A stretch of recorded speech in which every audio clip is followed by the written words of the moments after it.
السلام علیکم ورحمۃ اللہ وبرکاتہ۔ رب زدنی علما، رب اشرح لی صدری ویسر لی امری واحلل عقدۃ من لسانی یفقہوا قولی۔ ہم اپنے کورس علم المقامات کے آخری لیکچر کی طرف مقام سیکا کی طرف چلتے ہیں۔ امید ہے آپ نے اس سب سے بہت سیکھا ہوگا اور آپ کو اپنی قدرت میں واضح فرق نظر آیا ہوگا یہ کورس کرنے کے بعد۔ اللہ تعالی ہم سب کو کامیاب کرے اور اپنی راہ پر گامزن رکھے۔ مقام سیکا کی تعریف کی طرف چلتے ہیں۔ سیکا فارسی زبان کا لفظ ہے جس میں ساہ کا مطلب تین، گاہ کا مطلب جگہ ہے، یعنی کہ یہ مقام نغمات کے تیسرے درجے سے شروع کیا جاتا ہے۔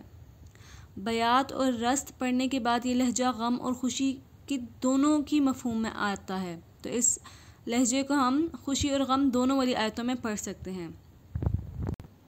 اکثر قراء اس مقام کو اپنی تلاوت یعنی اپنی قرأت کا محور اور مرکز بنا لیتے ہیں، یعنی کہ وہ تمام اپنی قرأت جو ہے مقام سیکا میں کر رہے ہوتے ہیں، لیکن جو آیات خوشی اور غم والی یا جیسے مقام حجاز میں چلے جاتے ہیں اور پھر وہ واپس اپنے مقام سیکا پر آ جاتے ہیں، یعنی وہ جس آیت کا مفہوم جس طرح سے ہوتا ہے دوسری مقام کو پڑھتے ہیں لیکن واپس اپنا اختتام اور شروع مقام سیکا پر ہی کرتے ہیں۔ مقام سیکا پر خوشی اور فرحت کا عنصر زیادہ غالب ہے، یعنی مقام سیکا زیادہ تر خوشی اور فرحت کی آیتوں میں پڑھا جاتا ہے۔ اب ہم دیکھتے ہیں مقام سیکا کو کن آیات میں پڑھنا چاہیے۔ قرآن کی وہ آیات جس میں کسی بات کی خبر دینا مقصود ہو، یعنی اللہ پاک نے ہمیں کوئی بات بتائی دی ہو یا کوئی خبر دینی ہو تو وہ آیات کو ہم مقام سیکا میں پڑھتے ہیں۔ وہ آیات جو کسی قصے پر مشتمل ہوں یا پھر وہ آیات جو قیامت کے دن کے احوال پر مشتمل ہوں، یعنی ان آیات میں ہمیں قیامت کے دن کا حال احوال بتایا گیا ہو کہ قیامت اس طرح سے آئے گی، یہ ہوگا فلاں فلاں۔ اسی طرح جو آیات میں سوال جواب کیے گئے ہوں وہ آیات بھی ہم مقام سیکا میں پڑھ سکتے ہیں۔ جو آیات ہمارے پاس قرآن میں استفہام پر مشتمل ہوں ان کو بھی ہم مقام سیکا میں پڑھتے ہیں۔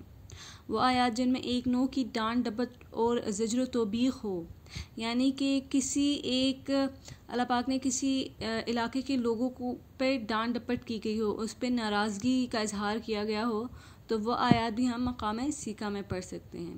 اب ہم چلتے ہیں اپنے سبق کی طرف۔ ہم اپنی آج کی آخری کلاس میں سورہ انشراح کی پریکٹس کریں گے اور اس کو دیکھ کر آپ بتائیے گا کہ آپ کو کتنا فرق سمجھ آتا ہے۔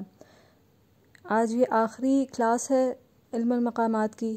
آپ کو پھر سے قرأت کا کورس جوائن کرنا ہو یا نیو سیشن میں ایڈمیشن لینا ہو تو کائنڈلی ہم سے کانٹیکٹ کیجیے گا۔ فیس بک، واٹس ایپ، انسٹاگرام اور یوٹیوب سب کے لنک آپ کو ڈسکرپشن میں دیے گئے ہیں۔ باقی کورسز اگر آپ نے کوئی جوائن کرنے ہیں تو اس کے لیے ہم سے کانٹیکٹ کریں۔ ان میں کورسز ہیں تجوید، قاعدہ، ناظرہ، حفظ اور قرأت۔ ان کورسز میں کوئی ایج لمٹ نہیں ہے، کوئی ایسا نہیں ہے کہ آپ چھوٹی ایج میں یا زیادہ ایج میں نہیں کر سکتے، آپ لوگ کر سکتے ہیں، صرف آپ کی لگن ہونی چاہیے اور اللہ کے ساتھ آپ کا رشتہ مضبوط ہونا چاہیے۔ آپ سے پھر ملاقات ہوگی انشاءاللہ اگلے کورس کے ساتھ۔ اللہ حافظ۔ السلام علیکم ورحمۃ اللہ۔